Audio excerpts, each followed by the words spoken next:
Şeffaf Mutfak'tan herkese yeniden merhabalar. Polonyalıların ünlü pastası Karpatka pastası yapacağız. Aslında dev bir profiterol gibi düşünün bunu. Öncelikle profiterol hamurunu hazırlamakla başlayalım. 150 ml kadar suya ihtiyacım var. Su, tereyağını güzelce kaynatacağım. Bir çimdik tuz attım içine. Kaynattıktan sonra ocağın altını kapatın. Ununu o şekilde ekleyin. Bu şekilde topaklanma minimum seviyede olacaktır. Şöyle bir çimdik kadar atın. Ben biraz geri aldım tuzunu. Daha sonra altını kapattığım su ve tereyağı karışımına unu ekleyeceğim. Hızlıca karıştıracağım. Hamur hemen toplanacaktır. Yanmaz yapışmaz bir teflon kullanırsanız sizin işinizi çok daha kolaylaştırır. Çünkü çeliklerin bu dibine sarıyor ve istenilen şekilde kavuramıyorsunuz hamuru. Çok iyi kavrulmaz, yani en az 1,5-2 dakika boyunca kavrulmazsa hamur bu istediğimiz dışı kıtırlıkta olmaz. Böyle çabuk sönen, yumuşak, hamurumsu bir hamura sahip olursunuz.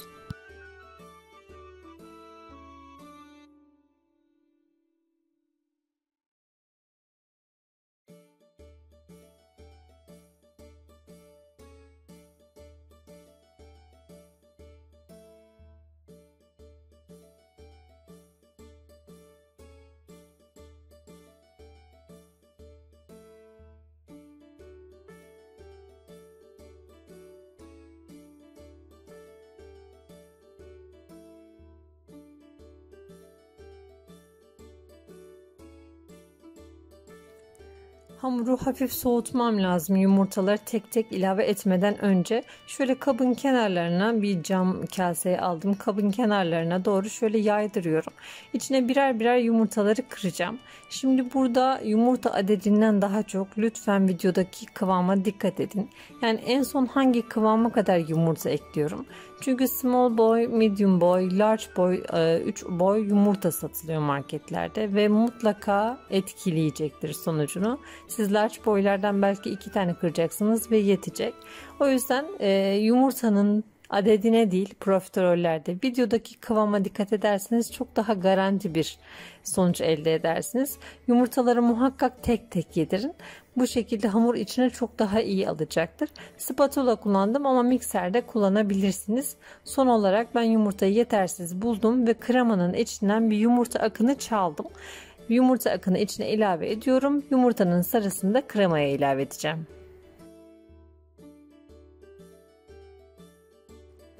Tam da bu şekilde olmalı hamurumuzun kıvamı. Böyle hafif akışkan bir şekilde, fakat gördüğünüz gibi gayet de kalın aslında kıvamı. Şimdi bunu gözünüzle ikiye bölüyorsunuz ve 20 santimlik kelepçeli kek kalıbı olabilir. Ya da böyle bir gözünüzle yuvarlak çizersiniz yağlı kağıdın üzerine, o da olur.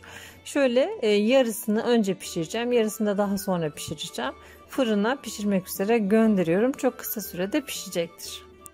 180 derece turbo ayarındaki fırının biraz daha alt bölümüne yakın bir bölümündeki, üstünün çok kızarmadan biraz böyle kurumasını istiyoruz. Fanlı ayarda yaklaşık bir 15-16 dakika boyunca, belki bir 20 dakikaya uzayabilir. Fırından fırına mutlaka değişiklik gösterecektir. Pişiriyorum. Şöyle bir kabaracak, yumurtası içinde kabaracak ve bu şekilde profiterol hamuru gibi çok güzel bir şekilde gofret gibi pişecek. Şöyle üzerine de hareketler verdim. Bu da böyle güzel durmasını sağlayacak. Pişen pasta katmanımı böyle bir telin üzerine aldım. Şimdi hemen içinden çıkartacağım. Onu incitmeden yavaşça çıkartacağım ve diğer yarım kalan hamuru da pişireceğim aynı şekilde.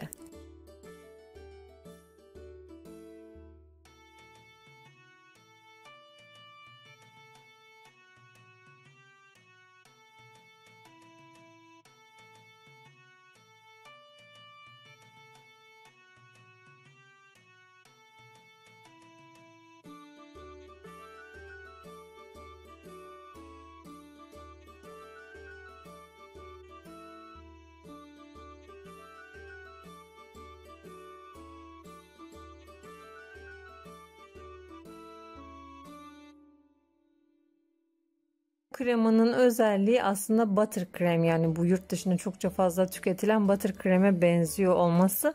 Şöyle ki ben butter kremi daha evvel denedim, bizim damak tadımıza göre biraz ağır kaçtı.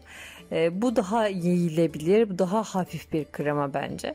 Yumurta sarısıyla şekeri çırparak başlıyorum. Ben hem gramaj ölçülerini hem de kaşık bardak ölçülerini hem buraya hem de aşağıda açıklamalar kısmına ekliyorum. Oradan da alabilirsiniz. Ekran resmi de alabilirsiniz. Ben genelde öyle yaparım. Daha sonra da sütünü eklediğim için hızlıca karıştıracağım. Nişastasıyla birlikte pişirmeye başlayacağım. Ocakta şöyle bir kıvam katılaşana kadar pişireceğim. Daha sonra üzerine böyle bir streç film yardımıyla kapatacağım. Hava almasını engelleyeceğim ve soğumaya bırakacağım. Ben genelde böyle pasta yaptığım zamanlar, yani akşamdan yapmıyorsam ya da o gün hava soğuk değilse böyle bir genişçe bir tepsiye döküyorum. O tepside soğutuyorum. Böylece buzluğa atıyorum. Mesela daha çabuk soğuyor. 20 dakikada soğuyor. Oda ısısında 1 saatte soğuyacak olan krema buzlukta kısa sürede soğuyor. Bu şekilde yaparsanız, siz de üzerine hava almayacak şekilde kapatırsanız kabuklanmayı önleyebilirsiniz.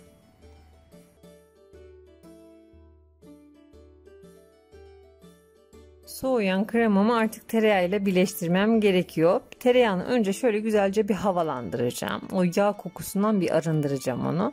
150 gram kadar yumuşak, oda ısısında yumuşamış bir tereyağım var. Mikser yardımıyla havalandırıyorum. Daha sonra içine soğuyan kremamı böyle kaşık kaşık ilave ederek çırpmaya devam edeceğim. Çok güzel dokulu, köpük köpük ve çok kolay donabilen, yani buzdolabına girdiği zaman böyle hemen bir forma kavuşan, çatalda kalan bir krema elde edeceğim. Bunu sadece bu pasta için değil, diğer pastalar için de kullanmayı düşünüyorum. Çok lezzetli oldu. Üstelik çocuklar resmen bayıldılar. Dediler ki bunun içinde dondurma mı var? Buttercream dediğimiz kremalar pudra şekeri ile tereyağının karışımı. Sadece pudra şekeri ve tereyağı oluyor içine. Bir de vanilya özütü koyuyorlar o tereyağının baskın tadını ortadan kaldırmak için. Gerçekten çok ağır. Fakat bu şekilde tüketirseniz çok daha hafif, çok daha lezzetli olacaktır. Ben kullandığım kalıbı üzerinden içinden kaymasın diye tekrar kullandım. Kalıbın içine ilk katımı yerleştirdim ve kremanın tamamını üzerine artık böyle boca ediyorum. Bu girintileri, çıkıntıları iyice dolmasını sağlıyorum. Hatta ikinci katı da böyle hafif hafif üzerine bastıracağım ki ikinci katın aralarına da bütün girsin krema istiyorum. Kestiğimiz zaman çok güzel bir görüntüye sahip olacak.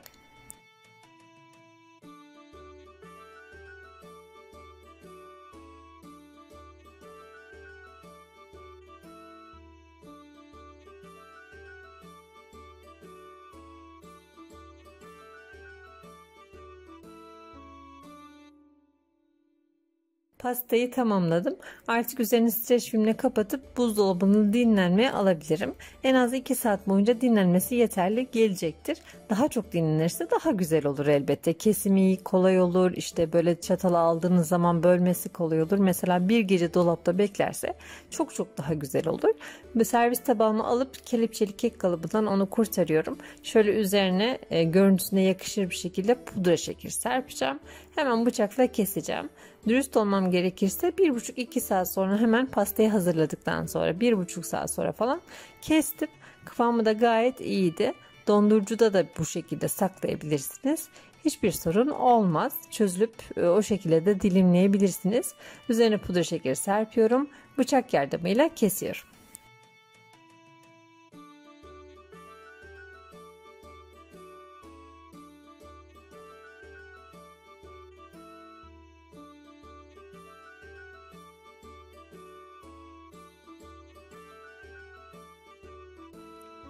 Bıçağın kaymasından da anlayacağınız gibi kreması muazzam oldu. Şöyle bir dilim çıkartacağım. Bu aralarını bastıra bastıra doldurdum. Bakın bütün girintilerine, çıkıntılarına kremam çok güzel dolmuş. Bir kere görüntüsü şahane. İşte çöktü, pişti, yandı derdi yok. Ara katmanlarını, üst ve alt katmanlarını pişirmek gerçekten çok kolay.